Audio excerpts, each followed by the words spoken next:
Hi friends, welcome to LTQ session on control system. This is continuation of lecture 5. ప్రీవియస్గా మన lecture 5లో previous లెక్చర్లో ఒకే ఒక question మాత్రం discuss చేసాం. దట్ ఈస్ బోర్డ్ ప్లాట్ సంబంధించిన question. In డీటెయిల్గా దానికి సంబంధించిన కాన్సెప్ట్స్ మ్యాక్సిమం మనం అర్థమయ్యే విధంగా అన్నీ ఎక్స్ప్లెయిన్ చేసి చెప్పాం. I think you enjoyed that video.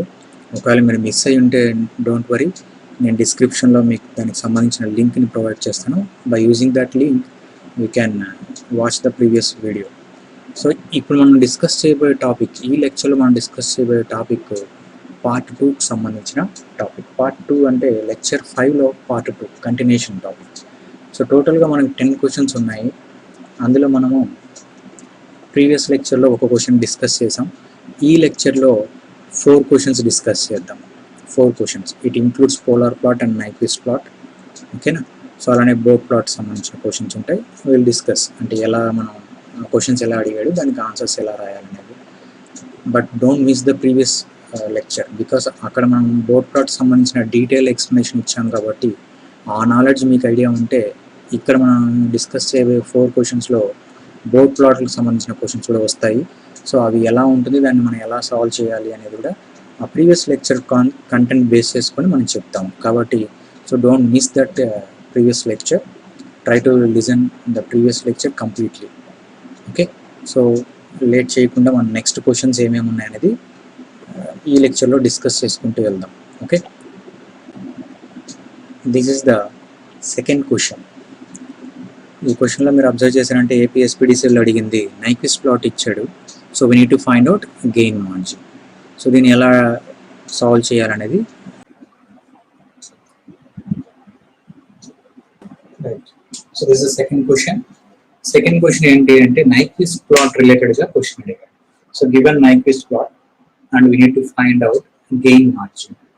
So gain margin కనుక్కోవాలి. సెకండ్ క్వశ్చన్ ఏపీఎస్పీడీసీఎల్ 2012లో అడిగిన question. Very simple question. Gain margin we can directly say, ఇక్కడ ఇంటర్సెక్ట్ అయిన పాయింట్ ఉంది కదా నెగిటివ్ రియల్ యాక్సిస్ మీద, 0.2 అని చెప్పాడు కదా. So gain margin we can directly right gain margin is equal to 1/0.2. We can say 5. So answer for this is gain margin is 5. Very simple answer. But దీనికి సంబంధించిన concepts ఏ విధంగా ఉన్నాయనేది చూడాలి. ఓకేనా? సో దీనికి సంబంధించిన కాన్సెప్ట్స్ ఏమున్నాయి? Gain margin. Okay, right. So gain మార్జిన్లో మనకి గెయిన్ మార్జిన్లో మనకి కాన్సెప్ట్ అసలు యాక్చువల్ గెయిన్ మార్జిన్ అంటే ఏంటి, ఫేస్ మార్జిన్ అంటే ఏంటి, ఓకే, అది నైక్విస్ట్ ప్లాట్లో ఎలా ఐడెంటిఫై చేయాలి అనేది మనం బేసిక్ కాన్సెప్ట్స్ మనం ఒకసారి రీకలెక్ట్ చేసుకున్న తర్వాత ఎందుకు ఇలా రాస్తామనేది తెలుస్తుంది. Okay, so gain margin basic definition ప్రకారం చెప్పాలంటే gain margin is nothing but it's a magnitude at omega PC అంట. ఒమేగా పీసీ అంటే అదే face crossover frequency. At omega PC phi is equal to minus 180 degrees. Phi is equal to minus 180 degrees. Right? ఓకేనా? అలానే phase margin కావాలనుకోండి 180 degrees plus phase angle phi at omega GC అంట. Omega GC అంట. At omega GC అంటే corner frequency అంటారు. Corner frequency దగ్గర magnitude value 1 అవుతుంది, or you can say 0 dB. ఇది వాల్యూ. సో 1 అనేది వాల్యూ, 0 dB అనేది మనకి డీబీస్లో రాస్తాం. ఓకే, సో కాబట్టి ఇక్కడ మనకి ఒమేగా టీసీ అంటే phase crossover frequency. Phase crossover frequency. Omega GC అంటే gain crossover frequency. So కాబట్టి gain margin, phase margin, gain margin is equal to M at omega PC రాస్తాం. PM is equal to 180 plus phi at omega GC. Right. So these are the basic definitions. ఇవి ఎక్కడ మనం plots వచ్చినా, ఎక్కడ మనకి route logos అయినా కానీ ఎక్కడైనా కానీ మన బేసిక్ డెఫినేషన్స్ ఇవి. ఓకే, సో మనం గుర్తుపెట్టుకోవాల్సిన gain omega PC value, omega PC frequency దగ్గర we can say phase angle is minus 180 degrees. Phase angle is minus 180 degrees. Minus 180 degrees phase angle ఉండాలి. అప్పుడు మాత్రమే ఒమేగా పీసీ మనం క్యాలిక్యులేట్ చేస్తాం. ఆ ఫ్రీక్వెన్సీ దగ్గర మ్యాగ్నిట్యూడ్ క్యాలిక్యులేట్ చేస్తే then will get gain margin. మళ్ళీ ఒకసారి చూడండి, ఎందుకంటే ఈ కాన్సెప్ట్ చాలా ఇంపార్టెంట్. ఇక్కడ నుంచి మనకు ఆన్సర్ వస్తుంది. ఫేజ్ యాంగిల్ -180 దగ్గర ఫ్రీక్వెన్సీ ఎంత ఉంటుందంటే ఒమేగా పీసీ ఉంటుంది. Phase cross over frequency, phase cross over frequency దగ్గరే ఫేజ్ యాంగిల్ -180 వస్తుంది. మరి ఆ ఫేజ్ యాంగిల్ ఒమేగా పీసీ దగ్గర సేమ్ ఫ్రీక్వెన్సీ దగ్గర magnitude calculate చేస్తే that magnitude value will gives the gain margin. Okay, so -180 ఎప్పుడు వస్తుందో ఫేజ్ యాంగిల్ చెక్ చేయాలి. ఆ పర్టికులర్ ఫ్రీక్వెన్సీ దగ్గరే magnitude వాల్యూ మనం క్యాలిక్యులేట్ చేస్తే that gives the gain margin. Okay, అలానే ఒమేగా జీ అంటే magnitude వాల్యూ 1 ఏంటంటే ఫ్రీక్వెన్సీ వాల్యూ ఒమేగా జీసీ అని. magnitude వాల్యూ 1 అంటే frequency omega GC, gain crossover frequency. So gain crossover frequency దగ్గర magnitude value 1 అవుతుంది. అదే gain crossover frequency దగ్గర phase angle ఎంత ఉందో క్యాలిక్యులేట్ చేసి 180 ప్లస్ చేసామంటే will get phase margin. So ఈ కాన్సెప్ట్ బాగా క్లియర్ గా మనం గుర్తుపెట్టుకోవాలి. బికాస్ డిఫరెంట్ ప్లాట్స్ లో డిఫరెంట్ టాపిక్స్ లో మనం దీన్ని యూజ్ చేస్తూ ఉంటాం. సో ఇక్కడ మనకి నైక్విస్ట్ కాబట్టి నైక్విస్ట్ లో గెయిన్ మార్జిన్ గురించి అడిగాడు కాబట్టి గెయిన్ మార్జిన్ అంటే ఇందాక నేను చెప్పినట్టు ఫేజ్ యాంగిల్ -180 దగ్గర ఫ్రీక్వెన్సీ ఎంత ఉంటుందో అదే ఫ్రీక్వెన్సీ దగ్గర magnitude క్యాలిక్యులేట్ చేయండి, ఆ magnitude గెయిన్ మార్జిన్ అవుతుంది అని చెప్పారు. సో కాబట్టి ఇక్కడ మనం రాసేటప్పుడు జాగ్రత్తగా ఆ కాన్సెప్ట్ ని ఇక్కడ ఎలా అప్లై చేస్తున్నాం చూడండి. సో నైక్విస్ట్ ప్లాట్ లో మనకి బేసిక్ గా -180 లైన్ ఏది అనేది ఐడెంటిఫై చేయాలి. సో -180 అంటే 0 లైన్ ఇది, -90 you can say -180. సో -180 అంటే నెగిటివ్ రియల్ యాక్సిస్. మరి ఆ నెగిటివ్ రియల్ యాక్సిస్ మీద నైక్విస్ట్ ప్లాట్ ఎక్కడ ఇంటర్సెక్ట్ అవుతుంది అంటే 0.2 దగ్గర ఇంటర్సెక్ట్ అవుతుంది. సో 0.2 దగ్గర ఇంటర్సెక్ట్ అవుతుంది కాబట్టి so we can write gain margin is equal to అంటే ఇక్కడ మ్యాగ్నిట్యూడ్ కావాలి. అర్థమైంది కదా, -180 అంటే ఫేజ్ యాంగిల్ -180 వచ్చింది. ఈ లైన్ మీద నెగిటివ్ రియల్ యాక్సిస్ మీద మ్యాగ్నిట్యూడ్ ఎంతదో కావాలి. సో ఆ మ్యాగ్నిట్యూడే ఇది. ఓకే, ఈ లెంగ్త్ ఏదైతే ఉందో ఇంటర్సెప్ట్ x అనుకుంటే so gain margin can be right like this. Gain margin is equal to 1/x. So ఇది x వాల్యూ క్వశ్చన్ లో ఆల్రెడీ మెన్షన్ చేశాడు. x అంటే డిస్టెన్స్ ఏంటంటే 0.2. So 1/0.2 you can say 5. So అందుకని అది మనం ఇన్వర్స్ రాసాం. అర్థమవుతుంది కదా. సో గెయిన్ మార్జిన్ అనేది 1/0.2. 1/0.2 ఎందుకు రాసానంటే ఇదే రీజన్. ఈ కాన్సెప్ట్ బ్యాక్గ్రౌండ్ లో మనకు ఐడియా ఉంటుంది ఎందుకు మనం 1/, రాసాం. ఇంటర్సెప్ట్ కి 1/1 తీసుకుంటే విల్ గెట్ గెయిన్ మార్జిన్. ఓకేనా. సో గెయిన్ మార్జిన్ అనేది డైరెక్ట్ గా వస్తుంది. So is the answer. మరి అలానే ఫేస్ మార్జిన్ ఒకవేళ కావాలంటే ఏం చేయాలి? ఫేస్ మార్జిన్ దేనికి రిలేటెడ్ గా ఉంది? magnitude value 1. సో కాబట్టి దానికి ఏం చేస్తారంటే 0.2 కాబట్టి ఒక యూనిట్ సర్కిల్ డ్రా చేస్తారు. యాక్చువల్గా అయితే ఒక యూనిట్ సర్కిల్ డ్రా చేయాలి. మొత్తం నైక్విస్ట్ ప్లాట్ మొత్తం ఒక యూనిట్ సర్కిల్ లోపల వచ్చేస్తుంది. బికాస్ 0.2 అనేది లోపల ఉంది కాబట్టి 1 అనేది ఇక్కడ వస్తుంది. ఓకే, సో ఈ పాయింట్ నాకు -1 + j0 అంటారు. దీన్ని మనం క్రిటికల్ పాయింట్ QC అని కూడా అంటారు. ఓకే, సో ఇక్కడ మనకి magnitude value 1 at an angle of -180 in terms of polar form లో రాస్తే ఇది rectangular form, polar form, and we can say it is a critical point. Okay, so ఈ critical point కోసం ఈ యూనిట్ సర్కిల్ ని draw చేస్తాం. Unit circle అంటే radius నుంచి మీరు ఎక్కడికి మీరు మెజర్ చేసిన రేడియస్ వాల్యూ 1 ఉంటుంది, కంప్లీట్ గా 1 ఉంటుంది. సో కాబట్టి ఆ విధంగా మనం కన్సిడర్ చేసుకోవాలి. మరి ఇక్కడ యూనిట్ సర్కిల్ ని ఇక్కడ మన కాన్సెప్ట్ చూడండి, అర్థమైంది కదా. ఫస్ట్ యూనిట్ సర్కిల్ కన్సిడర్ చేయాలి. Is a unit circle. So face margin calculate చేయాలంటే యూనిట్ సర్కిల్ తెలియాలి. మరి ఇక్కడ యూనిట్ సర్కిల్ మనం తీసుకోవాలి. ఈ యూనిట్ సర్కిల్ లో magnitude వాల్యూ 1 0 dB కాన్సెప్ట్ లో వెళ్తాం. ఫేస్ మార్జిన్ కావాలి కాబట్టి magnitude వాల్యూ 1 అంటే ఈ యూనిట్ సర్కిల్ డ్రా చేసామంటే magnitude ఇక్కడ magnitude ఎంత ఉంటుంది? 1 ఉంటుంది. లెంగ్త్ ఎంత? 1. మరి ఈ యూనిట్ సర్కిల్ మీద ఎక్కడ మీరు మెజర్ చేసినా magnitude వాల్యూ 1 ఉంటుంది. దానికి కరస్పాండింగ్ ఫేజ్ యాంగిల్ ఎంతో తెలియాలి. వచ్చిన ఫేజ్ యాంగిల్ 180కి యాడ్ చేయాలి. ఓకేనా. కానీ ఇక్కడ నైక్విస్ట్ ప్లాట్ ఈ ప్రాబ్లంలో మనకి నైక్విస్ట్ ప్లాట్ యూనిట్ సర్కిల్ లోపలే ఉండిపోయింది, బయట లేదు. అంటే జనరల్ గా మనం ఫేస్ మార్జిన్ చెప్పాలన్నప్పుడు యూనిట్ సర్కిల్ ఈ విధంగా కన్సిడర్ చేసుకుంటే, for example face margin calculate చేయాలి కాబట్టి ఐఎమ్ కన్సిడరింగ్ లైక్ దిస్. మనకి నైక్విస్ట్ ప్లాట్ ఈ విధంగా వచ్చిందని తీసుకుంటాం. Okay, Nyquist plot. మరి దీని నుంచి మనం ఫేస్ మార్జిన్ ఎలా క్యాలిక్యులేట్ చేస్తామంటే ఇక్కడ మనకి డిస్టెన్స్ ఎంత ఉంటుంది దీని మీదకి, ఇక్కడ డిస్టెన్స్ 1 ఉంది, రైట్. సో 1 అంటే మీనింగ్ ఏంటి, మ్యాగ్నిట్యూడ్ వాల్యూ 1 వచ్చింది అని, మ్యాగ్నిట్యూడ్ వాల్యూ 1 వచ్చింది, ఓకేనా. మ్యాగ్నిట్యూడ్ వాల్యూ 1 వచ్చింది. సో ఎక్కడైతే ఇంటర్సెక్ట్ అయ్యిందో ఇది ఒమేగా ఈక్వల్ టు 0 నుంచి స్టార్ట్ అయ్యి ఇక్కడ ఫ్రీక్వెన్సీ ఎంత ఉంటుందంటే omega equal to omega GC, ఆ పర్టికులర్ ఫ్రీక్వెన్సీ దగ్గర ఇంటర్సెక్ట్ అయ్యింది. ఆ పర్టికులర్ ఫ్రీక్వెన్సీ దగ్గర మ్యాగ్నిట్యూడ్ వాల్యూ 1 వచ్చింది. మనకి యాంగిల్ కావాలి కదా, సో 180 ప్లస్ కాబట్టి డైరెక్ట్ గా ఫేస్ మార్జిన్ క్యాలిక్యులేట్ చేయాలంటే we can measure the face margin is here, right.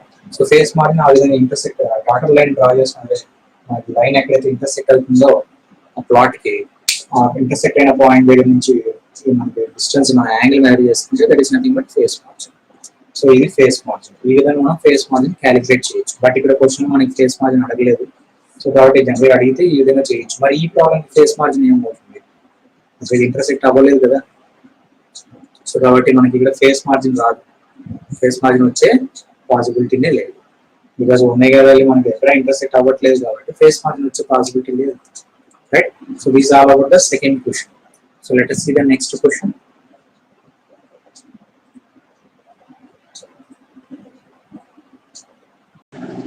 This is the question number 3. AP SPDCL లో సేమ్ 2012 పేపర్లో అడిగిన question. System has 12 poles and 2 zeros. Its high frequency asymptote in its magnitude plot will have a slope of. So high frequency asymptote in its magnitude plot will have a slope of అంటే మనకి final slope value ఎంత అనేది అడుగుతున్నాడు. So let us discuss this problem also in. So this is the next question, question number 3. This is also from AP SPDCL 2012 paper నుంచి తీసుకున్నాము. So అందులో మన question ఏంటంటే 12 పోల్స్ ఉన్నాయి, 2 జీరోస్ ఉన్నాయి. ఒక ట్రాన్స్ఫర్ ఫంక్షన్ లో 12 పోల్స్ 2 జీరోస్ ఉన్నాయి. అయితే ఏం కనుక్కోవాలంటే we need to find out the high frequency asymptotes in its magnitude plot. High frequency asymptotes in its magnitude plot will have a slope of an added question. High frequency asymptotes in its magnitude plot will have a slope of an question added. So that means we need to consider high frequency asymptotes అంటే a simple thing. High frequency అసిమ్టోట్స్ అంటే ఏం లేదు, corner final frequency final slope ఏదైతే ఉందో high frequency అసిమ్టోట్స్ అంటే last corner board plot లో మనం ఇందాక ఆల్రెడీ చెప్పాం first question. So Bode plot లో మనకి లాస్ట్ కార్నర్ ఫ్రీక్వెన్సీ తర్వాత ఉన్నవన్నీ almost all we can consider high frequency asymptote. So Bode plot ని అసిమ్టోట్ ప్లాట్ అని కూడా అంటాం. సో కాబట్టి హై ఫ్రీక్వెన్సీ అసిమ్టోట్ అంటే కార్నర్ ఫ్రీక్వెన్సీ తక్కువ below less than corner frequency ఉన్నవన్నీ లో ఫ్రీక్వెన్సీ అంటారు, అబోవ్ కార్నర్ ఫ్రీక్వెన్సీ ఉన్నవన్నీ హై ఫ్రీక్వెన్సీ ప్లాట్స్ అంటారు, హై ఫ్రీక్వెన్సీ అసిమ్టోట్ ప్లాట్స్ అంటారు. సో కాబట్టి అడిగింది హై ఫ్రీక్వెన్సీ అసిమ్టోట్ అన్నాడు కాబట్టి ఫైనల్ గా మనకు ట్రాన్స్ఫర్ ఫంక్షన్ లో ఫైనల్ స్లోప్ వస్తుంది కదా, ఆ అసిమ్టోట్ యొక్క స్లోప్ ఎంత ఉంటుంది అంటే ఇక్కడ ఇండైరెక్ట్ గా క్వశ్చన్ ఏంటంటే ఫైనల్ స్లోప్ వాల్యూ ఎంత, పోల్స్ ఇచ్చాడు, జీరోస్ ఇచ్చాడు. సో డైరెక్ట్ గా మనకి ఫైనల్ స్లోప్ షార్ట్ కట్ మనకి ఫార్ములా ఐడియా ఉంటే we can directly say the answer. So మనకు అందరికి తెలుసు ఆల్రెడీ ఫస్ట్ క్వశ్చన్ నేను చెప్పాను. So with that you can say final slope is equal to p minus z. Final slope is equal to p minus z into minus 20 dB per dk. So that poles in 12 minus 2 minus 20. So we can say 10 into minus 20 minus 20. So you can say minus 200 dB per dk. So this is the answer for this question. So minus 20 dB per dk is the answer for this question. So asymptotic plot, board plot, or corner plot, corner frequency, corner plots, approximate plots. These are different names for this board plot and all. So board plot is approximate plot, exact plot కాదు. So ఆ విషయం మనం జాగ్రత్తగా గుర్తుపెట్టుకోండి. Board plot అనేది approximate plot. మరి exact plot కి approximate plot కి మరి ఎర్రర్ ఉంటుంది కదా, ఆ ఎర్రర్ ఎంత ఉంటుంది అంటే ఎగ్జాక్ట్ గా కార్నర్ ఫ్రీక్వెన్సీ దగ్గర, అంటే మనం గ్రాఫ్ డ్రా చేసినప్పుడు ఫస్ట్ ప్రాబ్లమ్ చూసారు కదా, సో అందులో మనకి కార్నర్ ఫ్రీక్వెన్సీ దగ్గర స్లోప్ అనేది చేంజ్ అవుతుంది. సో కానీ కార్నర్ ఫ్రీక్వెన్సీ దగ్గర మనకి ఏంటంటే బేసిక్గా మనకి 0 ఉందనుకోండి అప్రాక్సిమేట్లీ, ఎగ్జాక్ట్ ప్లాట్ లో ఎంత ఉంటుంది అంటే -3 dB ఉంటుంది. అంటే 3 dB అనేది డిఫరెన్స్ ఎర్రర్ అనేది ఉంటుంది. సో ఆ విధంగా మనకి ఎర్రర్ అనేది ఎగ్జాక్ట్ కి అప్రాక్సిమేట్ మధ్య -3 dB అట్ కార్నర్ ఫ్రీక్వెన్సీ దగ్గర చెక్ చేసుకుంటే విల్ గెట్ 3 dB -3 dB అనేది డిఫరెన్స్ ఉంటుంది ఎర్రర్ అనేది. So this all about the second question. So next third question and next question will see.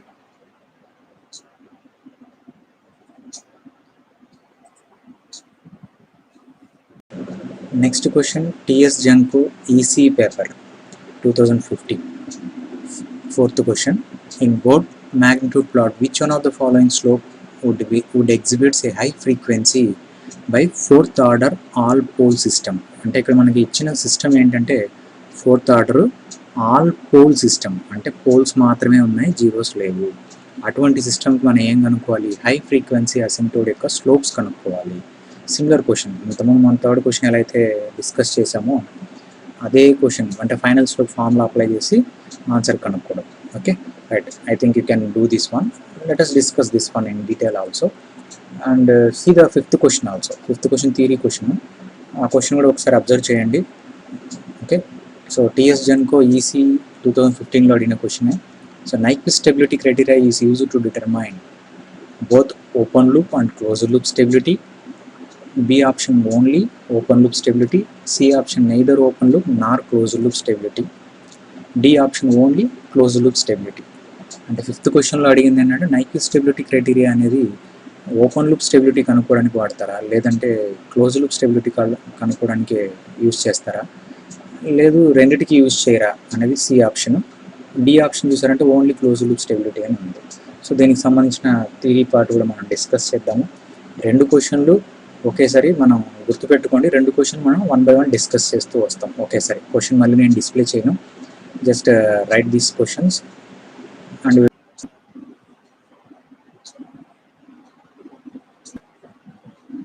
This the next question, question number 4. అంటే question number 4లో ఏం అడుగుతున్నాం అంటే TS జెన్కోలో వచ్చిన question 2015లో. క్వశ్చన్ ఏంటంటే for a fourth order all pole system, for a fourth order all pole system అంటే meaning ఏంటంటే ఆ ట్రాన్స్ఫర్ ఫంక్షన్ లో పోల్స్ మాత్రమే ఉన్నాయి. ఎన్ని పోల్స్ ఉన్నాయి? Fourth order. ఫోర్త్ ఆర్డర్ అంటే డినామినేటర్ ఉన్న పోల్స్ ని బట్టే కదా మనం ఆర్డర్ చెప్తాం. సో డినామినేటర్ లో ఎస్ పవర్ హైయెస్ట్ పవర్ ఎంత ఉందో దాన్ని బట్టి ఆర్డర్ చెప్తాం. అలానే ఇక్కడ ఫోర్త్ ఆర్డర్ అంటే ఎస్ పవర్ 4 వస్తుంది. సో కాబట్టి పోల్స్ ఎన్ని ఉన్నాయి? 4 పోల్స్ ఉన్నాయి. మరి జీరోస్ ఏమన్నా ఉన్నాయా అంటే ఇక్కడ ఆల్ పోల్ సిస్టమ్ అన్నాడు, అంటే జీరోస్ ఏమి లేవు, ఉన్నవన్నీ పోల్సే. కాబట్టి 4 పోల్ సిస్టమ్ కాబట్టి P = 4, Z = 0. మరి ఏం కనుక్కోవాలి? Slope of high frequency asymptotes. Similar గా ఇంతకుముందు క్వశ్చన్ లాగానే మనం కనుక్కోవాల్సింది ఏంటంటే ఫైనల్ స్లోప్ వాల్యూ కనుక్కోవాలి. Final slope is equal to P - Z into -20 dB/dk. So మనకి పోల్స్ ఎన్ని ఉన్నాయంటే 4 పోల్స్, జీరోస్ ఏం లేవు. Because it is a all pass system కాబట్టి, ఆల్ పోల్ సిస్టమ్ కాబట్టి Z = 0. రైట్. సో ఇది మనకి బేసిక్ గా all pole system, all poles in A system. There is only poles only, there is no zeros. So -20 dB/dk. So we can say -80 dB/dk. You can say -80 dB/dk. So answer will be -80 dB/dk. Answer will be -80 dB/dk. Simple. ఇంతకుముందు రాసినట్టుగానే క్వశ్చన్, same question.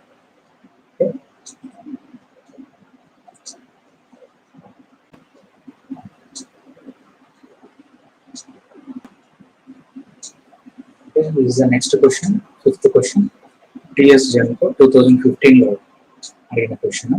ఈ question ఏంటంటే Nyquist stability criteria is used to determine dash stability. అంటే ఇక్కడ open loop system స్టెబిలిటీనా, close loop system స్టెబిలిటీనా, లేదంటే రెండు systems open loop and close loop stability రెండు చెప్పచ్చా, లేదా ఓపెన్ లూప్ మాత్రమే చెప్పగలమా అనేది ఇక్కడ question. So Nyquist stability criteria అనేది applicable for open loop or close loop or single open loop లేదా క్లోజ్ లూప్ అనేది క్వశ్చన్ అడుగుతున్నాడు. So for that first thing మనకి నైక్విస్ట్ ప్లాట్ అనేది పోలార్ ప్లాట్ యొక్క ఎక్స్టెన్షన్ అన్న విషయం గుర్తుండాలి. నైక్విస్ట్ ప్లాట్ అనేది పోలార్ ప్లాట్ యొక్క ఎక్స్టెన్షన్. ఓకేనా? అంటే పోలార్ ప్లాట్ మనకి ఫర్ ఎగ్జాంపుల్ పోలార్ ప్లాట్ ఇలా వచ్చింది అనుకోండి. పోలార్ ప్లాట్ ఇలా ఉంది అంటే ఎస్ ప్లేన్ లో పోలార్ ప్లాట్ డ్రా చేస్తాం, ఎస్ ప్లేన్ లో పోలార్ ప్లాట్ డ్రా చేస్తాం. మరి దీన్ని నైక్విస్ట్ ప్లాట్ గా మనం GH ప్లేన్ లో అంటే ఓపెన్ లూప్ ట్రాన్స్ఫార్మర్ ప్లేన్ లో మనము డ్రా చేస్తామంటే రైట్. సో GH ప్లేన్ లో ఎస్ ప్లేన్ లో పోలార్ ప్లాట్ ఉంది, GH ప్లేన్ లో డ్రా చేస్తే పోలార్ ప్లాట్ కాంబినేషన్స్ లేదా ఇంతకుముందు చెప్పినట్టుగా సింపుల్ గా మీకు చెప్పినట్టుగా పోలార్ ప్లాట్ నైక్విస్ట్ ప్లాట్ అనేది పోలార్ ప్లాట్ యొక్క ఎక్స్టెన్షన్. మరి పోలార్ ప్లాట్ ఎక్స్టెన్షన్ అంటే ఇక్కడ మీనింగ్ ఏంటంటే combination of different possible polar plots is nothing but Nyquist plot. అంటే మనం పర్టికులర్ సిస్టమ్ కి పోలార్ ప్లాట్ డ్రా చేసాము. ఈ పోలార్ ప్లాట్ డిఫరెంట్ ప్రొసీజర్స్ ఉన్నాయి, ఎలా ఏంటని చెప్తాము, అవన్నీ మా జనరల్ క్లాసెస్ కి వస్తాయి. ఓకే, సో ఈ పోలార్ ప్లాట్ కి మిర్రర్ ఇమేజ్ డ్రా చేస్తే, mirror image with respect to X axis మనం డ్రా చేసామంటే we get like this. Okay, so C1 section యొక్క పోలార్ ప్లాట్ ఆల్రెడీ ఉంది, C2 సెక్షన్ యొక్క పోలార్ ప్లాట్ ఇప్పుడు డ్రా చేసాం రైట్. సో సెక్షన్స్ ఎలా కన్సిడర్ చేయాలి అంటే ఎస్ ప్లేన్ లో నైక్విస్ట్ కాన్సెప్ట్ ఏంటంటే మన జనరల్ గా స్టెబిలిటీ గురించి చెప్పినప్పుడు ఏం చెప్తారు, రూట్ లోకస్ కూడా చెప్తారు. ఎస్ ప్లేన్ లో లెఫ్ట్ సైడ్ పోర్షన్ లో మనకి పోల్స్ ఏమైనా ఉంటే అప్పుడు మనం స్టేబుల్ అంటాము అని చెప్పాం. కానీ నైక్విస్ట్ ఏం చేస్తారంటే నైక్విస్ట్ లో రైట్ సైడ్ పోర్షన్ అంటే ఎస్ ప్లేన్ లో right side complete portion select చేసుకుంటాడు. ఆ కంప్లీట్ పోర్షన్ లో మనకి పోల్స్ ఏమైనా ఉన్నాయా అనేది క్రాస్ చెక్ చేస్తాడు. సో ఇది ఇంకా మనకి డైరెక్ట్ గా నైక్విస్ట్ స్టెబిలిటీ క్రైటీరియాకి వచ్చామంటే NSC నైక్విస్ట్ స్టెబిలిటీ క్రైటీరియాలో N is equal to P minus Z అనే కాన్సెప్ట్ యూజ్ చేస్తాం. అంటే ఇక్కడ మీనింగ్ ఏంటంటే N indicates number of N circlements. N indicates number of N circlements of a critical point, QC point. Number of N circlements, okay, number of N circlements in Nyquist plot around QC అంటే critical point కి చుట్టూరు మనకి Nyquist plot వస్తుందా లేదా అనేది మనం observe చేయాలి. Number of N సర్కిల్మెంట్స్ అనేది అబ్జర్వ్ చేయాలి రైట్. లేదా ఇంకా సింపుల్ గా చెప్పాలంటే నెంబర్ ఆఫ్ N సర్కిల్మెంట్స్ అంటే QC అనేది ఆ Nyquist ప్లాట్ లోపల ఉందా లేదా అంటే క్రిటికల్ పాయింట్ అనేది ఆ Nyquist ప్లాట్ లోపల ఉందా లేదా బయట ఉందా లేదు Nyquist ప్లాట్ మీదే ఉందా అనే దాన్ని బట్టి స్టెబిలిటీ డిసైడ్ చేస్తాం. అంటే ఇక్కడ QC పాయింట్ లోపల ఉందనుకోండి, Nyquist ప్లాట్ లోపల ఉందనుకోండి, Nyquist ప్లాట్ లోపల ఉంటే we can say it is A stable. కానీ అక్కడ డిఫాల్ట్ గా స్టేబుల్ అని చెప్పడానికి కుదరదు. ఏంటి సార్ అలా ఎందుకు చెప్పలేము అంటే చూడండి, ఫర్ ఎగ్జాంపుల్ ఇలా ఉందనుకోండి, ఈజ్ ఏ పోలార్ ప్లాట్. ఓకేనా? సో ఈ పోలార్ ప్లాట్ కన్సిడర్ చేసింది. ఈ పోలార్ ప్లాట్ లో స్టెబిలిటీ చెప్పాలంటే QC పాయింట్ వెరిఫై చేయాలి. ఫర్ ఎగ్జాంపుల్ QC పాయింట్ లోపల ఉందనుకోండి, లోపల ఉందంటే we can say system is unstable. ఇలా ఉందంటే అన్స్టేబుల్ అంటే సిస్టమ్ ఈస్ అన్స్టేబుల్. అలా కాకుండా QC పాయింట్ బయట ఉందనుకోండి, we can say system is stable. Okay, and one more thing, third case కూడా ఉంటుంది. ఫర్ ఎగ్జాంపుల్ మనకి QC పాయింట్ ఇక్కడే ఉందనుకోండి, QC పాయింట్ ఇక్కడ ఉందనుకోండి, you can say it is a marginally stable system. Is all about polar plot. ఓకేనా? So polar plot లో మనం స్టెబిలిటీ గురించి చెప్పాలంటే ఇలా డిసైడ్ చేస్తాం. కానీ Nyquist స్టెబిలిటీ చెప్పాలంటే డైరెక్ట్ గా మనం ఇలా QC పాయింట్ బేస్ చేసుకొని ఇన్సైడ్ ఉందా అవుట్ సైడ్ ఉందా అనేది మనం అలా జస్టిఫై చేయడం కష్టం. So according to Nyquist stability criteria అసలు మనకి N value, P value, Z value తెలియాలి రైట్. సో ఇంకా మీకు డైరెక్ట్ గా చెప్పాలంటే ఇంకా సింపుల్ గా మనం Nyquist స్టెబిలిటీ క్రైటీరియా కాన్సెప్ట్ చెప్పాలంటే so N is equal to P. So N is equal to P satisfying అంటే we can say system is stable. కానీ ఇక్కడ మనకి డిఫరెన్స్ ఏంటంటే పోలార్ ప్లాట్ స్టెబిలిటీ కాన్సెప్ట్స్ చెప్పేటప్పుడు we can say it is applicable for open loop transfer function. అంటే polar plot లో మనం stability conditions చెప్తున్నాం అంటే it is only applicable for open loop transfer function. మరి క్లోజ్డ్ లూప్ సంబంధించిన stability concepts రావాలంటే we have to use these concepts. అంటే మనం Nyquist Nyquist plot యూస్ చేసి okay so Nyquist plot use చేసి you can say system is stable or unstable or marginal stable అనేది మనం దాన్ని బేస్ చేసుకొని చెప్పొచ్చు. So it defines for closed loop. So closed loop system okay. So closed loop system సంబంధించిన stability conditions define చేసేది Nyquist. Polar plot లో open loop మాత్రమే చెప్పగలం.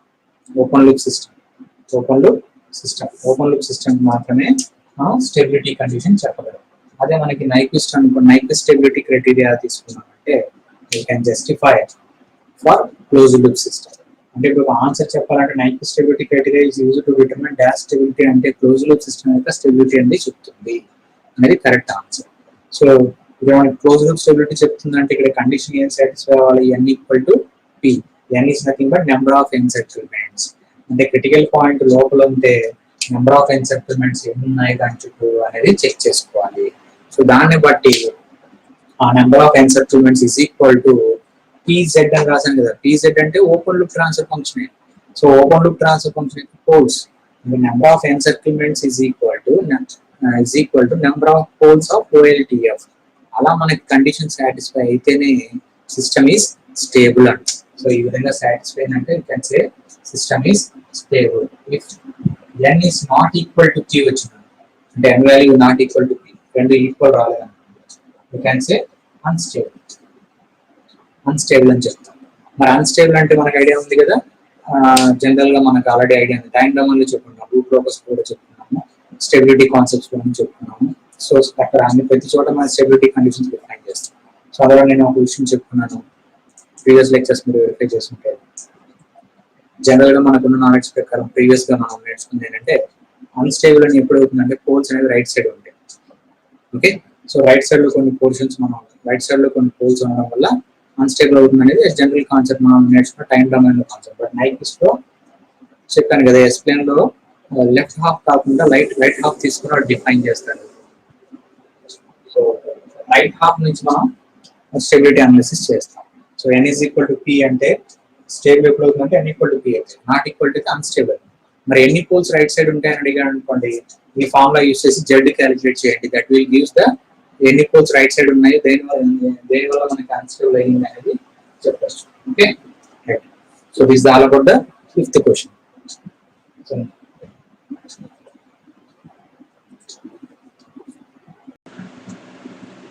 సో కంప్లీట్ గా మనం 5 క్వశ్చన్స్ డిస్కస్ చేసాం, ఇంక్లూడింగ్ ప్రీవియస్ లెక్చర్లో ఫస్ట్ క్వశ్చన్ ప్లస్ ఇప్పుడు మనం డిస్కస్ చేసిన 4 questions.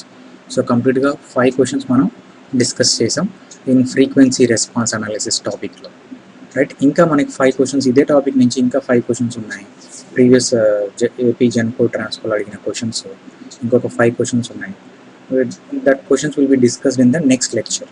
Okay don't miss the sequence because మనం ఫస్ట్ లెక్చర్లో అంటే లెక్చర్ 5లో పార్ట్ 1, పార్ట్ 2, పార్ట్ 3గా మనం 3 పార్ట్స్గా స్ప్లిట్ చేసి డిస్కస్ చేస్తున్నాం. సో కాబట్టి మీరు కంటిన్యూషన్ ఉండాలి అనుకుంటే ప్రీవియస్ లెక్చర్ నుంచి కంటిన్యూస్గా లెక్చర్స్ అన్ని మనం ఫుల్ ప్లెజ్డ్గా వాచ్ చేశారంటే మీకు క్లారిటీ వస్తుంది. ఓకే బికాజ్ లెక్చర్ 5 అంటే లెక్చర్ 5లో ఫస్ట్ క్వశ్చన్ మనం డిస్కస్ చేసాం. ఇప్పుడు లెక్చర్ 6 అంటే it is A continuation of lecture 5 ఉంది. అండ్ ఆల్సో నెక్స్ట్ లెక్చర్ కూడా మనకి దీని కంటిన్యూషన్ వస్తుంది. So don't miss the next lecture and also the previous lecture right. So very important main topics. Frequency domain అంటే చాలామంది ప్రిపరేషన్లో ఇబ్బంది పడుతూ ఉంటారు. సో వాళ్ళ కంఫర్ట్ లెవెల్ కోసం we're discussing in detail right. Okay so thank you very much for watching this entire video up to the end. Because చాలామంది initial స్టేజ్లోనే వీడియోని వాచ్ చేసి లాస్ట్ వరకు రావట్లేదు. So if you're watching this means thank you very much for this. So don't forget to subscribe and like our channel. మీ friends ఎవరైనా competitive ఎగ్జామ్స్కి వెళ్ళి నుండి ప్రిపేర్ అవుతున్నారంటే refer our channel. Okay thank you.